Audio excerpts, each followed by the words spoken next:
নমস্কার, আপনারা দেখছেন ওঙ্কার বাংলা। আপনাদের সঙ্গে রয়েছে আমি সৌমি। নজর রাখবো জেলার গুরুত্বপূর্ণ খবরের দিকে। ২৬ নির্বাচনে উত্তর ২৪ পরগনা জেলার জগদ্দল বিধানসভা কেন্দ্র থেকে বিজেপি প্রার্থী হয়েছেন ডক্টর রাজেশ কুমার। তিনি দীর্ঘদিন সম্মানের সঙ্গে কাজ করেছেন কলকাতার পুলিশ কমিশনার ও সিআইডি চিফ হিসেবে। এবার বিজেপি তাকে প্রার্থী হিসেবে নির্বাচিত করেছে। তিনি নির্বাচিত হলে মানুষের সঙ্গে থেকে মানুষের জন্য কাজ করতে চান, বিশেষ করে জগদ্দলকে সন্ত্রাসমুক্ত করতে চান বলে তিনি একান্ত সাক্ষাৎকারে জানালেন ওঙ্কার বাংলাকে। তিনি ঠিক আরো কি বললেন চলুন শুনে নেব। উত্তর চব্বিশ পরগনা জগদ্দলে আমরা এই মুহূর্তে রয়েছি। এই জগদ্দলে এবারে বিজেপির তরফ থেকে প্রার্থী হয়েছেন বিজেপির তরফ থেকে ডক্টর রাজেশ কুমার। আমরা একটু সরাসরি কথা বলে নেব। আপনি এর আগে আমাদের কলকাতা পুলিশ কমিশনার ছিলেন এবং সিআইডি চিফ ছিলেন। এই প্রশাসনিক থেকে দপ্তর থেকে সামলেছেন, এবার রাজনৈতিক ময়দানে কিভাবে দেখছেন অভিজ্ঞতা? ওঙ্কার বাংলা চ্যানেলের সমস্ত দর্শকদেরকে আমি আমার শুভেচ্ছা ভালোবাসা ধন্যবাদ জানাই। और আমি আপনাকে বলি कि আমি 35 বছরের বেশি সময় পুলিশ সেবাতে ছিলাম। 31 জানুয়ারি 2026 আমি অবসর নিলাম। অবসর নেওয়ার পরে আমি এই একটা আরো অপরচুনিটি আমি পেলাম, একটা আরো আমার কাছে।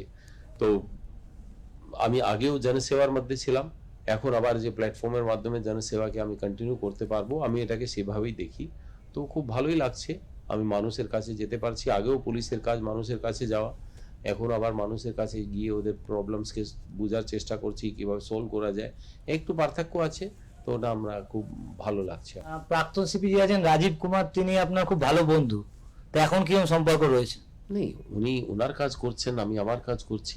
উনি টিএমসির রাজ্যসভা সদস্য আছেন, আমি এখানে নির্বাচনে লড়াই করছি। তো ঠিক আছে, বন্ধুত্ব নিজের জায়গা আছে, বাকি সকলের নিজের নিজের কাজ আছে। ভোটের ময়দানে আপনার প্রতিপক্ষ হচ্ছে জগদ্দলের সোমনাথ সেন। তো তিনি দীর্ঘদিন এখানে রাজনৈতিক ময়দানে এখানে থেকেছেন। তো আপনার সঙ্গে এবারে লড়াই তার, কিভাবে দেখছেন? দেখুন, আমি এটাকে এভাবে দেখছি কি আমার সঙ্গে কারোর লড়াই নেই, এটা ওনার সঙ্গে জনতার লড়াই আছে। জনতা খুব ত্রস্ত আছে। জনতা এই করপশন, ঘুষখোরি, তুলাবাজি, কাট কমিশন, ভ্রষ্টাচার, গুন্ডাগর্দি, ফ্যাক্টরি বন্ধ করানো, লোহা চুরি, এইসব জিনিস নিয়ে জনতা খুব ত্রস্ত আছে। জনতা নিজের মুদ্দা আমার কাছে রাখছে এবং আমি ওনার প্রতিনিধি হয়ে, জনতার প্রতিনিধি হয়ে প্রতিদ্বন্দ্বিতা করছি। আমি কোনো সেরকম প্রতিদ্বন্দ্বিতা দেখছি না, কারণ কোনো কাজ জনতার হয়নি।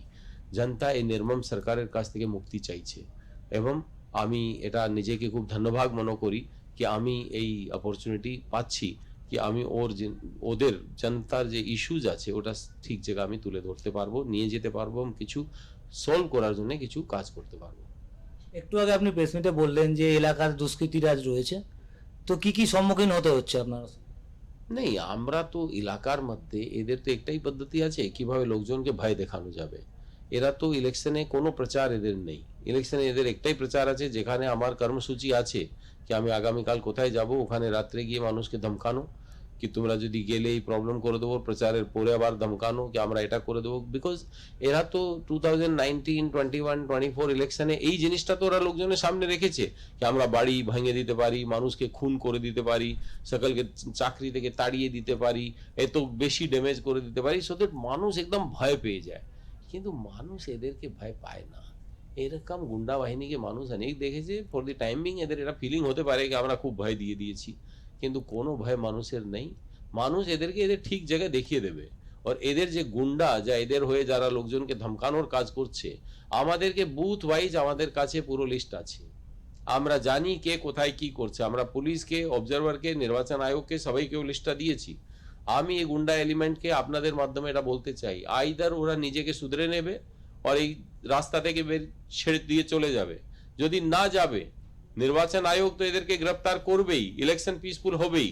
4 তারিখে যখন বিজেপির শাসন এখানে আসবে, তারপরে ওদের যা হাস্র হবে, এরাই নেই, এদের অনেক পিঢ়ি ওটাকে মনে রাখবে কি ভুল করেছে এরা। তো এলাকায় আপনি ঘুরছেন, তো কি মনে হচ্ছে এলাকা ডেভেলপমেন্টের জন্য কোন কাজটা আগে করা উচিত? দেখুন, এলাকাতে তো কোনো ডেভেলপমেন্ট নেই, রাস্তা খারাপ, যে জল জীবন মিশনের পুরো টাকা খেয়েও মানুষের কাছে জল পৌঁছাচ্ছে না, ড্রেনেজের অবস্থা খুব খারাপ, জল একটু বৃষ্টি হলেই জল ভরে যাচ্ছে, মানুষ হাঁটু অব্দি জল না কমর অব্দি জলের মধ্যে চলতে বাধ্য হচ্ছে, ওখানে মশা হচ্ছে, তাতে ডেঙ্গু ম্যালেরিয়া চিকেনগুনিয়া এইসব অসুখগুলো হচ্ছে। আমরা অনেক এইসব কাজে গুরুত্ব দেব। আমরা এইসব ধরনের যে তোলাবাজি, ভ্রষ্টাচার, কাট কমিশন, কারাপশন আছে ওখান থেকে মুক্তি করাবো। আমরা এই যে প্রধানমন্ত্রী আবাস যোজনাতে লোকের কাছে এটা মকান পৌঁছাচ্ছে না ওটা আমরা দেখব, যে প্রধানমন্ত্রী সূর্যঘর যোজনার লাভ লোকজন পাচ্ছে না ওটা দেখব।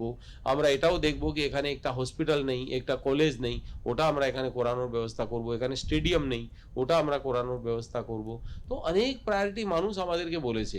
জলাশয়কে ভর্তি করে দিচ্ছে, তার জন্য প্রবলেম হচ্ছে, ওকে বিক্রি করে দিচ্ছে জায়গাটাকে ভরাট করে। এইসব ক্রিমিনাল অ্যাক্টিভিটিস যেটা চলছে এখানে, ওই সব ক্রিমিনাল অ্যাক্টিভিটিসকে বন্ধ করব। মানুষ অনেক ত্রস্ত আছে, সব ফ্যাক্টরিগুলোকে বন্ধ করে দেওয়া হয়েছে, কর্মসংস্থানগুলোকে নষ্ট করে দেওয়া হচ্ছে। মানুষ চাকরির খুঁজে আবার বিজেপি শাসিত রাজ্যতে গিয়ে কাজ করছে, মা বাবা থেকে দূরে হয়ে যাচ্ছে। আমরা এর উপরে এইসব ফ্যাক্টরিগুলোকে চালু করাবো, আরও নতুন ফ্যাক্টরি আসবে, এখানে সরকারি বেসরকারি কর্মসংস্থান হবে, মানুষ এখানেই কাজ পাবে, বাইরের লোক এখানে এসে কাজ করবে। এইসব ব্যবস্থা আমরা করাবো। আমাদের প্রায়োরিটিস খুব ক্লিয়ার আছে। প্রতিপক্ষের এগেনস্টে কি বলবেন?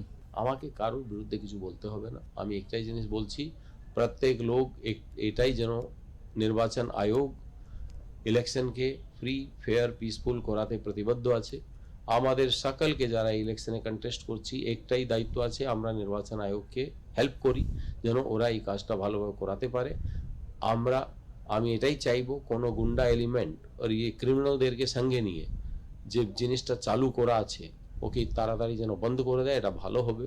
এই ক্রিমিনালদের জায়গায় কি আছে ওটা আমি জানি, আমি অনেক ক্রিমিনালদেরকে দেখেছি আমার জীবনে। এই ক্রিমিনালদেরকে ওদের ঠিক জায়গা আমরা পৌঁছাবো। 4 তারিখে যখন বিজেপির সরকার এখানে প্রতিষ্ঠিত হবে, তারপর এদের যা হাস্র করা হবে, এদের অনেক জেনারেশন ওটাকে মনে রাখবে। নির্বাচন কমিশনের উপর পুরোপুরি আপনার আস্থা রয়েছে? আমাদের পূর্ণ আস্থা আছে, নির্বাচন আয়োগ খুব ভালো কাজ করছে। রিগিং রুখতে মানে কি তৎপর কোনো আপনার? ওরা খুব ভালো চেষ্টা করছে, আমরা তো দেখছি। এসআইআর এর মাধ্যমে হোক না আদারওয়াইজ হোক, ফ্রি ফেয়ার পিসফুল ইলেকশন, এটা তাদের জিম্মেদারি আছে, তাদের রেসপন্সিবিলিটি আছে, ওরা এটাতে কাজ করছে এবং আমরাও তাদেরকে সহযোগ করব। ধন্যবাদ দাদা, আমরা কথা বলে নিলাম। এবার দেখা যায় সামনেই 4 তারিখ উনি বলছেন সরকার বদল হবে, শুধুই মাত্র সময়ের অপেক্ষা। জগদ্দল থেকে অনির্বাণ দত্তের রিপোর্ট, ওঙ্কার বাংলা।